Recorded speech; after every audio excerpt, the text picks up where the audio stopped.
What's going on, everybody? This is Jeff with Altcoin Buzz. So, on a day like this, where we've got the market, kind of moving sideways, we got the Mt. Gox BS, we've got the Bitcoin bloodbath, cryptocurrency market kind of suffering from this. Currently, Bitcoin sitting at 9,230, and we'll see where it goes from here. But it is showing signs of a slight recovery, but we'll see how sustainable it is.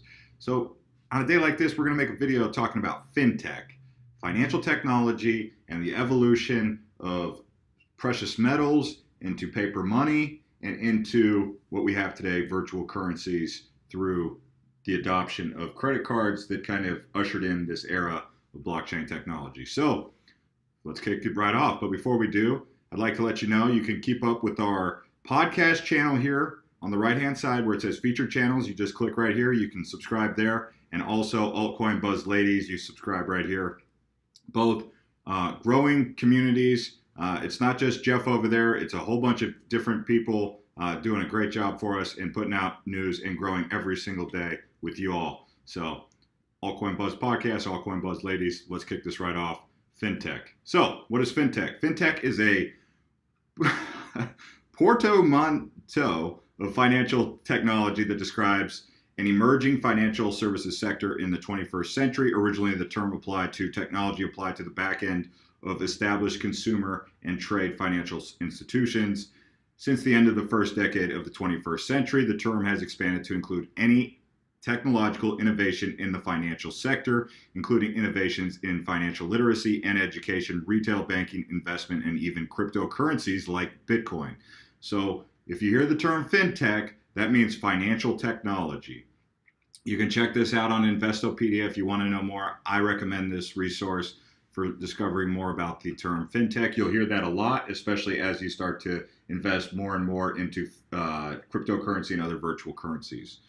So where does the first paper money come from, right? So this is on time.com.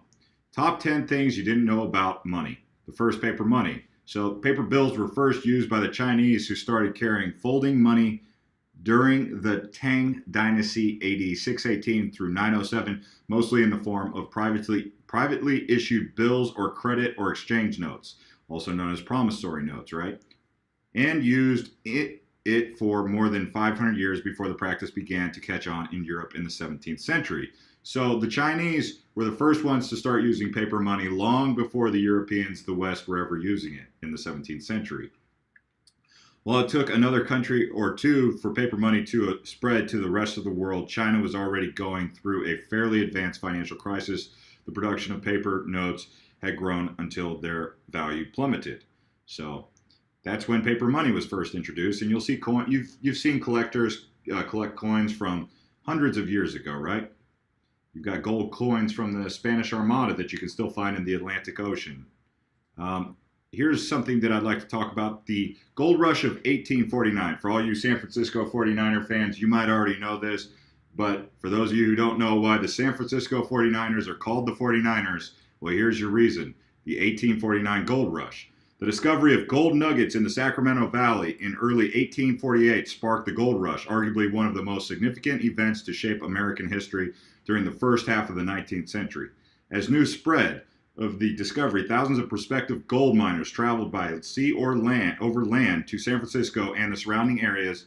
By the end of 1849, the non-native population of the California territory was some 100,000 compared with the pre-1848 figure of less than 1,000. A total of $2 billion worth of precious metal was extracted from the area during the gold rush, which peaked in 1852. And that's that story that I've told about Sutter's Mill. The discovery of Sutter's Mill on January 24th, 1848, James Wilson Marshall, a carpenter originally from New Jersey, found flakes of gold in the American River at the base of the Sierra Nevada mountains near Coloma, California. At the time, Marshall was working to build a water-powered sawmill owned by John Sutter, a German-born Swiss citizen and founder of a colony of Nueva Helvetia, New Switzerland. So if you want to know more about this, you can catch up with it on history.com. And as we move forward here, we'll talk about the Federal Reserve System in the United States. You guys are familiar with the term central banking. So let's kick this off here on Wikipedia. The Federal Reserve System is the central banking system of the United States. It was created on December 23rd, 1913, with the enactment of the Federal Reserve Act. After a series of financial panics, particularly the Panic of 1907, led to the desire for central control of the monetary system in order to alleviate financial crisis. Over the years, such events such as the Great Depression in the 1930s and the Great Recession during the 2000s have led to the expansion of roles and responsibilities of the Federal Reserve. You'll hear terms like quantitative easing and various different inflation and terms related to economics, depending on whether you want to look at it from a microeconomics or macroeconomics perspective. It's all monetary policy, and it's run by the Federal Reserve in the United States. So the next evolution that you have here is credit cards, right? So credit card, small plastic card containing a means of identification such as signature or picture.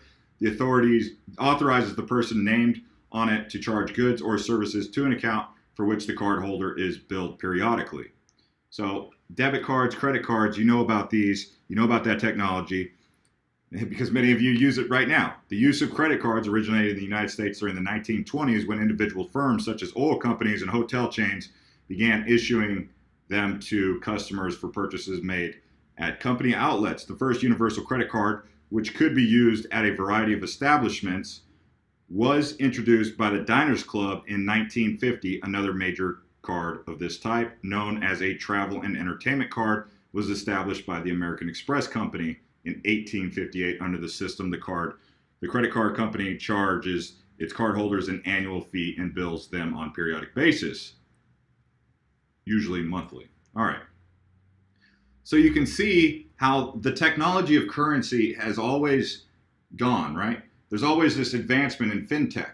And as we advance and continue to advance, you can see how there's an advancement now into, there's also an advancement in markets, which we can also make a video about that, where you have precious metals and you have stock markets. And now we have this potentially developing market with cryptocurrency and virtual currencies where you have coins and tokens that are exchanged, right? So we can also delve into the history of markets, but this is a history of currencies. And you can see how we are due now for this virtual currency renaissance, as we like to call it, to come about. So now we'll take a look at the blockchain technology, the fintech of blockchain, right? A blockchain is a digitized, decentralized public ledger of all cryptocurrency transactions, constantly growing as they completed blocks.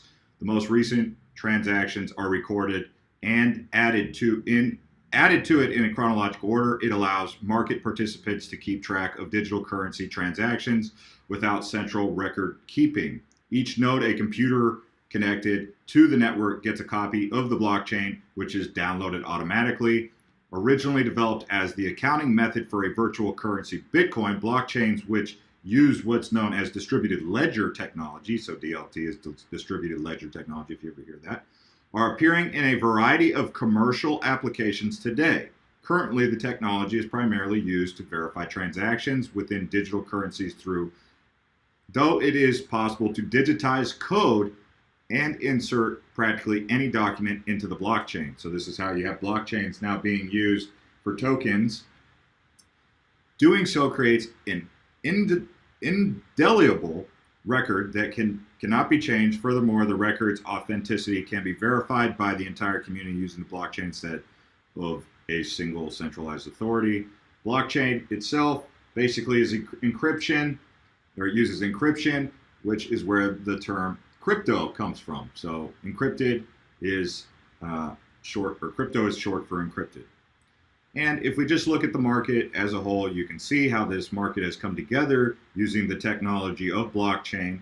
So the blockchain is the currency developed by the original Bitcoin Satoshi white paper in 2009, which basically, it is important probably if you're going to get into Bitcoin that you at least explore the Satoshi white paper and understand more about that and how the peer-to-peer transactions came to be.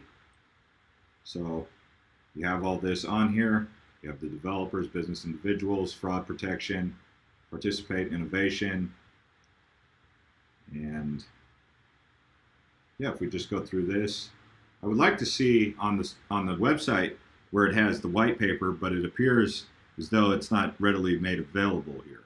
For whatever reason, I'm not seeing it on the website, and I could have overlooked it. This is kind of odd. I would have thought that I could access the white paper through the website, bitcoin.org. Anyways, nonetheless, it is interesting to understand how Bitcoin innovated the fintech for this market that exists using tokens and coins. If you don't know what the difference between a coin and a token is, basically a coin is to function strictly as a currency, and some of these coins actually are decentralized application developer platforms like iOS or Android, and you can build projects are built using that blockchain source code, and they're called tokens. And here's a list of all the tokens, right? Most of them are built on Ethereum, you can see. So with Cardano being a decentralized application developer platform list, you'll start to see more and more of these. Neo, actually Neo is probably number 2 right now as far as application developers with tokens. Omni, you see a little bit of Omni on there, but I would say it's probably Neo at this point. Qtum's kind of making a rise here. There's another Neo, Waves. So this is just really interesting to keep an eye on with the development of fintech in cryptocurrencies.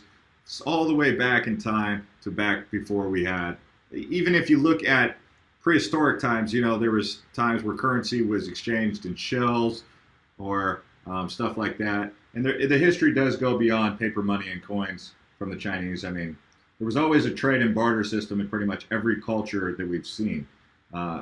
In some places like Hawaii, the Polynesian Islands, there was more of a community share that was run from the top with the elite, and you know they had that tiered society where people knew their role in the society. Some people were farmers, some people were fishermen, others were elite, which were chiefs, and you see that in Native American culture and all that. So let me know if you guys like videos like this. We can keep doing them. This is Jeff with Altcoin Buzz. You can subscribe to this channel. You can also click that bell to get notified when videos like this drop. And don't forget, you can keep up with Altcoin Buzz podcast. Today we're going to be interviewing, I believe there's going to be a titanium interview with Michael Stoller on there. And also the Altcoin Buzz ladies channel is growing. You can see right here. You can just keep up with them. Sarah, Candice, Renee, Haley, and you have Brooke, and Corey. There's Corey. So anyways, guys, we'll see y'all next time.